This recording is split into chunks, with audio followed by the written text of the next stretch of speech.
नमस्कार, मैं हूं प्रदीप कुमार। आप देख रहे हैं पॉलिटिकल आइडिया।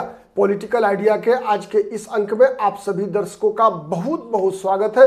मित्रों, आज हम बात कर रहे हैं बिहार में विगत दिनों हुए वोटर अधिकार यात्रा, जिसका नेतृत्व राहुल गांधी ने किया, और लगातार मई से ही चली आ रही बिहार बदलाव यात्रा की, जिसका नेतृत्व जन स्वराज के सूत्रधार प्रशांत किशोर कर रहे हैं। वैसे तो प्रशांत किशोर लगातार 2 वर्षों से बिहार को मथ रहे हैं, यात्रा पर ही है, लेकिन जब चुनाव मात्र 2 महीने दूर है, तब हम ये जानने का प्रयास करते हैं कि प्रशांत किशोर के बिहार बदलाव यात्रा और राहुल गांधी के वोटर अधिकार यात्रा का बिहार की जनता पर क्या प्रभाव पड़ा है, और चुनावी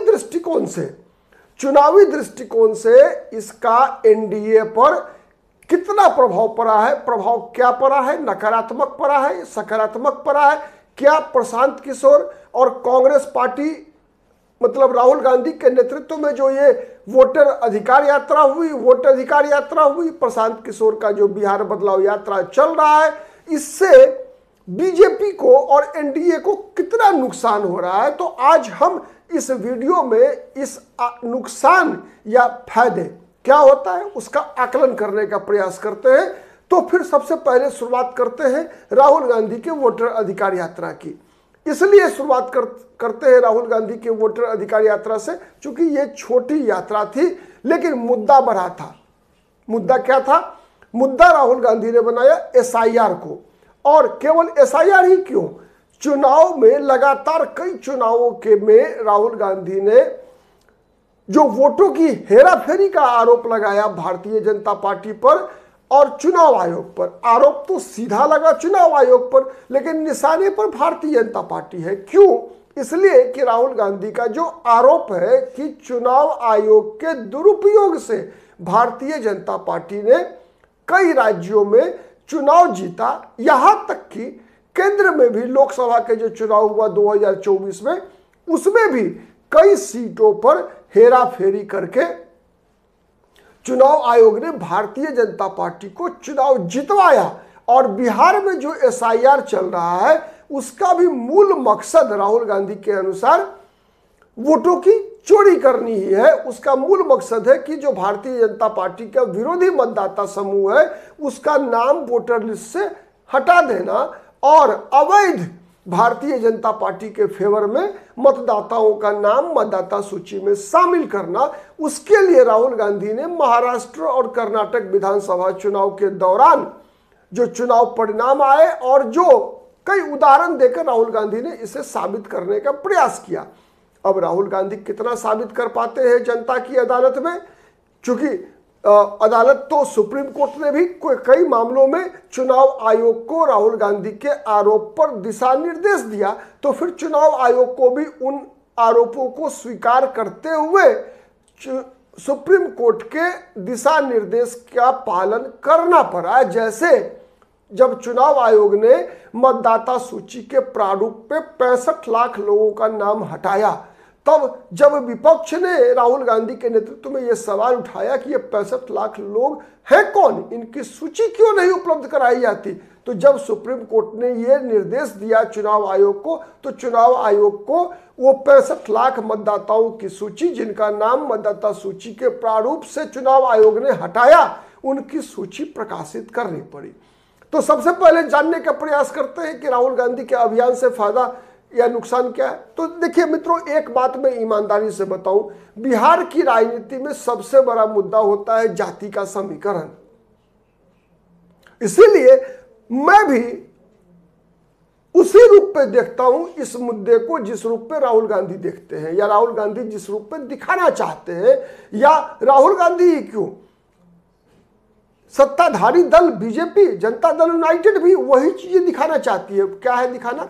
राहुल गांधी का आरोप कि इस मतदाता सूची का जो ये पुनरीक्षण का जो ड्राइव है, इससे जानबूझकर मुसलमानों का नाम काटा जा रहा है, दलितों का नाम काटा जा रहा है। तो अब उसी मुद्दे पर देखते हैं। देखिए, एक बात तय है कि विगत दिनों इधर लगातार अगर हम 20 वर्षों के बिहार की राजनीति का विश्लेषण करें और समीक्षा करें तो निष्कर्ष ये निकल कर आता है कि जो आरजेडी के नेतृत्व में जो महागठबंधन है उसका आधार वोट बैंक रहा है मुसलमान और यादव, माई समीकरण। और प्रायः कह सकते हैं हम मोटे तौर पर महागठबंधन दलितों का वोट खो चुका है, मोटे तौर पे। अब अलग अलग हिस्सों में मिलता है, दलित आरजेडी के साथ भी है, ऐसा नहीं है, लेकिन मोटे तौर पे ओवरऑल कह सकते हैं कि दलित बिहार में चिराग पासवान के साथ है, उनकी जाति के लोग। महादलित वर्ग के मतदाता का एक समूह जीतन राम मांझी के साथ है। साथ ही दलितों का वह वर्ग जिसका हिंदूकरण हो रहा है वो बीजेपी के साथ भी है, विशेषकर उन इलाकों के दलित जहां पर मुसलमानों की आबादी 30% से ज्यादा है, वहां के दलित का भी हिंदूकरण तेजी से भारतीय जनता पार्टी करने में कामयाब रही है। तो वो जो दलित मतदाता जो लगातार एनडीए के साथ बने हुए हैं, अब तक मैं बता रहा हूं 2024 के लोकसभा चुनाव तक, लोकसभा चुनाव में कुछ कटे, किस नाम पर कटे? तो संविधान खतरे में है, बीजेपी को 400 सीटें नहीं मिलनी चाहिए, बीजेपी को 400 सीटें आएगी तो बीजेपी संविधान बदलेगी, हिंदू राष्ट्र घोषित हो जाएगा, मनुवादी शासन व्यवस्था भारत में लागू हो जाएगी, ब्राह्मणवाद का वर्चस्व बढ़ेगा। तो ये जो नैरेटिव विपक्ष ने तैयार किया, इसके कारण दलित वोट कटा, एनडीए से भी, बिहार में भी कटा, बीजेपी से कटा, जदयू से कटा, जिसका एक तरह से सबूत जो है चुनाव का परिणाम है। 2019 में बिहार में महागठबंधन को मात्र 1 लोकसभा सीटें मिली थी, लेकिन इस बार क्या हुआ? इस बार 10 लोकसभा सीटें महागठबंधन के खाते में गई। अगर हम पप्पू यादव के भी एक सीट को महागठबंधन के खाते में ही डालें तो महागठबंधन में ही है वो, तो इसीलिए 10 सीट उनके खाते में गई। तो 1 से 10 मतलब 10 गुना बेनिफिट हुआ महागठबंधन को। तो एक है कि दलित वोट बैंक कहीं ना कहीं एनडीए से छिटका, भारतीय जनता पार्टी से छिटका है। राहुल गांधी का ये आरोप कि 400 सीटें नहीं मिलनी चाहिए, मिलेगी तो संविधान बदल देंगे, ये चस्पा हो गया। और वोटर अधिकार यात्रा जो राहुल गांधी ने किया, इसके माध्यम से वो आरोप को और ज्यादा विस्तार मिला। जब ये बातें राहुल गांधी, तेजस्वी यादव ने लोगों के बीच रखी कि इस मतदाता सूची पुनरीक्षण में मुसलमानों के साथ साथ दलितों का भी वोट काटा जा रहा है, तो कहीं ना कहीं ये बातें स्थापित होती हुई दिखी है। ठीक है, तो एक नुकसान कि जो वोटर बीजेपी के साथ, चिराग पासवान के साथ, जीतन राम मांझी के साथ और विशेषकर नीतीश कुमार के साथ महादलित जो शब्द क्वाइन किया नीतीश कुमार ने, और कई योजनाओं का संचालन किया, दशरथ मांझी कौशल विकास योजना, कई वैसे खैर कई योजनाएं तो भ्रष्टाचार की भेंट चढ़ गया। ठीक है, लूट हुई बिहार सरकार के पैसों की दशरथ मांझी कौशल विकास योजना के नाम पर। ठीक है, लेकिन इसका नैरेटिव जो तैयार हुआ वो ये कि नीतीश कुमार के साथ महादलित वर्ग के लोग आए, इसमें कहीं कोई दो मत नहीं है। तो अब राहुल गांधी के इस नैरेटिव से कहीं ना कहीं ये वोट कटकर उसका एक हिस्सा एनडीए के खिलाफ जाने का संकेत दिख रहा है। छोटा हिस्सा लोकसभा चुनाव में कटा था, विधानसभा चुनाव में बड़ा हिस्सा कटने की संभावना दिख रही है। तो यह रहा राहुल गांधी की यात्रा का प्रभाव। और प्रशांत किशोर का जो बिहार बदलाव यात्रा जो चल रहा है उसका प्रभाव, देखिए एक बात तय मानकर चलिए, मैंने पहले भी कहा, दोहरा रहा हूं मैं, कि बिहार की राजनीति में जाति सबसे प्रमुख मुद्दा है, अभी भी बना हुआ है। कोई विचारधारा, कार्यक्रम, नीति, नियत दूसरे नंबर पे आता है बिहार में। पहले नंबर पर आता है जातियों का गठजोड़, जातियों की गोलबंदी, जातियों का समीकरण। आज मुकेश सहनी महागठबंधन के लिए उपयोगी है, इसलिए उपयोगी है कि महागठबंधन को मुकेश सहनी की योग्यता नहीं चाहिए कि उनकी राजनीतिक क्षमता क्या है, राजनीतिक कौशल क्या है, उससे मतलब नहीं है तेजस्वी यादव को, बल्कि मतलब इससे है कि मुकेश सहनी के माध्यम से मुकेश सहनी की जाति का कितना वोट मुकेश सहनी अपने साथ महागठबंधन में लेकर आते हैं। वैसे ही अगर एनडीए की बात करें तो वहां भी बात वही है, चिराग पासवान की क्षमता, राजनीतिक कौशल, उनकी राजनीतिक योग्यता, चाहे वो चिराग पासवान हो, चाहे वो जीतन राम मांझी हो, चाहे वो उपेंद्र कुशवाहा हो, उसका कितना कौन दल शासन के लिए लाभ उठाएगा ये महत्वहीन विषय है। महत्व इस बात का है कि उनके साथ उनकी जाति का वोट भी गठबंधन के साथ आता है। तो उसी पैमाने पर जब हम प्रशांत किशोर की बिहार बदलाव यात्रा को भी कसेंगे अगर, तो क्या पाते हैं? पाते ये है कि प्रशांत किशोर के साथ कहीं ना कहीं अगर सर्वाधिक जितने भी लोग जुड़े हुए हैं उसमें सबसे बड़ी संख्या सवर्णों की है। और अगर 1995 से लेकर आज तक, 1995 से 2025 तक, वर्तमान तक दिखा जाए अगर, तो सवर्ण महागठबंधन के खिलाफ वोट डालते रहे हैं, बीजेपी के सबसे ज्यादा नजदीक रहे हैं, उसके बाद जनता दल यूनाइटेड के नजदीक रहे हैं।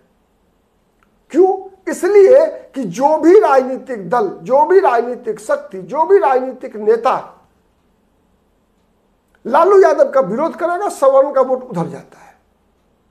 और प्रशांत किशोर के साथ यदि तुलनात्मक रूप से अगर सबसे बड़ी संख्या अगर किसी समाज के, समुदाय के लोगों का जुड़ा है तो वो दिखता है कि वो सवर्ण समाज के लोग हैं। और ये सवर्ण बीजेपी और एनडीए के वोटर माने जा रहे हैं, माने जाते हैं, माने जा रहे हैं नहीं बल्कि माने जाते हैं। तो अगर इसमें जितना भी बिखराव होता है वो भी नुकसान एनडीए के खाते का ही नुकसान होगा। और वैसी स्थिति में जब 2020 के विधानसभा चुनाव में सत्ता के बेंच पर बैठना और विपक्षी बेंच पर बैठना विधानसभा में के बीच मात्र 12,500 वोट का अंतर था, तो आप अनुमान लगा सकते हैं कि राहुल गांधी के वोटर अधिकार यात्रा और प्रशांत किशोर के बिहार बदलाव यात्रा और इससे जुड़ने वाले या कटने वाली जातियों का विश्लेषण, तो फिर परिणाम स्वतः स्पष्ट दिखता है कि इसका फायदा किसे होगा आज कहना मुश्किल है, लेकिन नुकसान किसका होगा ये स्पष्ट है। और ये नुकसान कंप्लीटली बीजेपी और एनडीए का होता हुआ दिखता है। मेरे इस विचार से आप दर्शक कितने सहमत हैं कमेंट करके जरूर बताइएगा। अगर वीडियो ईमानदारी पूर्वक बनाया हुआ, क्योंकि आज जितने भी आप देखेंगे जो न्यूज चैनल्स है यूट्यूब पर, सोशल मीडिया में, आप देखेंगे किसी न किसी राजनीतिक दल की पैरवी करते हैं वो। मेरा मानना है नहीं, ये मीडिया को अपनी पैरवी करनी चाहिए। लोकतंत्र का चौथा स्तंभ होता है, चौथा स्तंभ का काम है सरकार के तीनों अंग, विधायिका, कार्यपालिका और न्यायपालिका के अंदर जो कमियां हैं उन कमियों को उजागर करना, उनके ताकतों का भी विश्लेषण करना, और इलेक्ट्रल पॉलिटिक्स में कौन सा दल किस प्रकार का गुल खिला रहा है, हर दल की नेता, नीति और नीयत के आधार पर उसका विश्लेषण करना। और मैं पॉलिटिकल आइडिया के मंच से इसी का प्रयास करता हूं। ठीक है, कितना सफल होते हैं, कितने असफल होते हैं, उसका प्रमाण पत्र मैं स्वयं नहीं दे सकता। अधिकतर पत्रकार दे देते हैं, खुद को ही दे देते हैं कि मैं तो इतना महान हूं। कोई कहता है कि मैं तो गोदी मीडिया हूं और कोई कहता है मैं गोदी मीडिया का विरोधी हूं। खुद को ही सरताज साबित करने में लगे होते हैं। लेकिन मेरा मानना है कि मुझे जो भी प्रमाण पत्र मिलेगा हमारे दर्शकों से मिलना चाहिए, किसी से भी। दर्शक ही हमारे जज हैं। ठीक है, और आप सभी कमेंट करके बताइए कि आपको हमारा ये वीडियो कैसा लगता है। और जो विचार मैंने रखा, चूंकि सोशल मीडिया में संवाद दो तरफा होता है, आप कितने सहमत हैं, यदि असहमत हैं तो क्यों? क्योंकि मैं तो अपने दर्शकों से भी सीखता हूं। मैं ये दावा नहीं करता कि मैं सब कुछ जानता हूं। कई बार कई मुद्दों पर मेरे दर्शक मुझे सही करते हैं जब मुझसे गलती हो जाती है। इसीलिए मैं कोई अपने आप को तिस्मार खां नहीं बता सकता। दुनिया में कोई व्यक्ति पूर्ण नहीं है, मैं भी नहीं मानता। मैं भी एक राजनीति शास्त्र का विद्यार्थी हूं और कई हमारे दर्शक मुझसे अधिक जानकारी रखते हैं, मुझे पता है। इसीलिए आप कमेंट कीजिए, हम आपसे सीखेंगे और कुछ मैं भी अपनी जानकारी आपसे शेयर करता हूं। इसीलिए कि ये संवाद जो है ना, यही लोकतंत्र की सबसे बड़ी ताकत है।